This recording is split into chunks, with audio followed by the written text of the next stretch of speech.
I know it's rough to get, out here to this side of town with all that traffic. Bob and Helen, thank y'all for making it out here.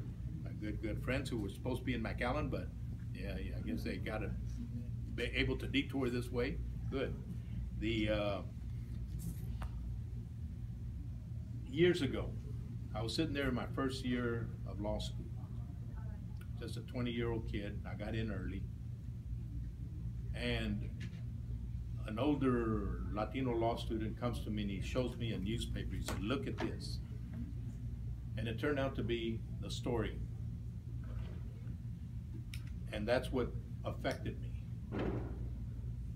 And learning more about criminal, as my tocayo Lupe emphasized last night and tonight again, criminal injustices, not the justice aspect. We do have a wonderful system, but we also have a system that has many areas that can be improved. We have circumstances where as Robert F. Kennedy said, and I don't remember the exact words, why not dream of bigger things? Why not dream that we can, in fact, make a difference? And that's basically what, sometimes fighting battles that are almost unwinnable, sometimes we have to do that. But the story that he threw at me in that newspaper article was of a California judge, an Anglo judge. And that's to give him the benefit of the doubt by just labeling it that way because of what you'll see what he had to say. He was presiding over a juvenile case that's supposed to be confidential, and it involved incest. Things that people don't want to talk about, but things that occur.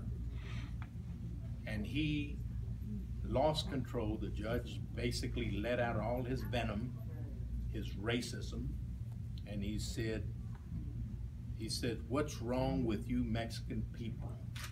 When you get to the age of 12, 13, you all begin to act like animals. Maybe Hitler was right. We need to get rid of the animals in our society."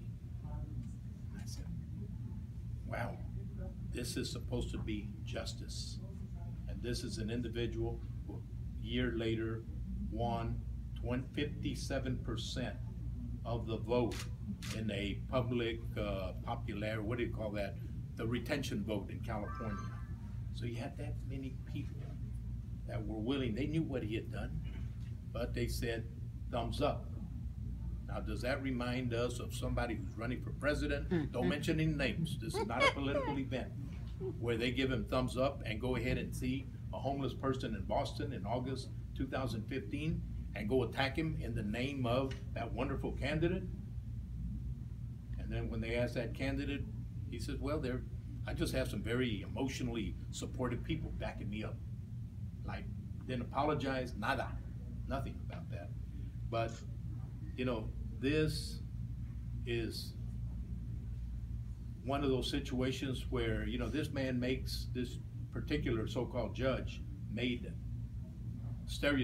typical assessments of this people, not just this individual, but of a people.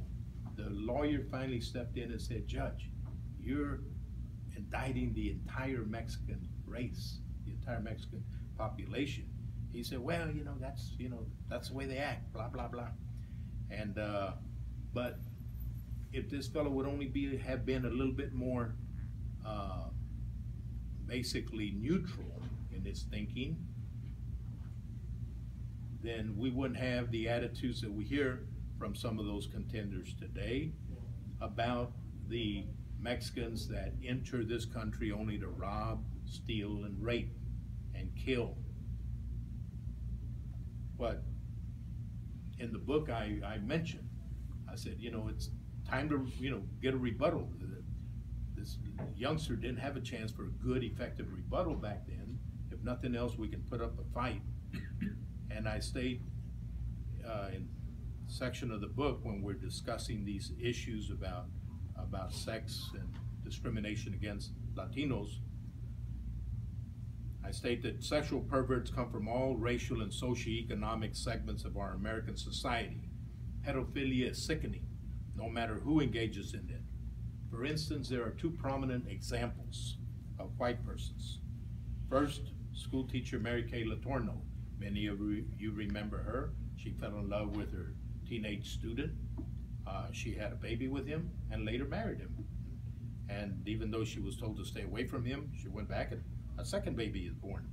But eventually they end up getting married. Her daddy was John Schmitz, an ultra-conservative, family values, Orange County Republican congressman who, notwithstanding all that talk about family values, had a mistress and had two children on the side with the mistress. So, you know, they got no room to be talking about this kind of stuff and trying to pin it on one segment, one population, one ethnicity, or race.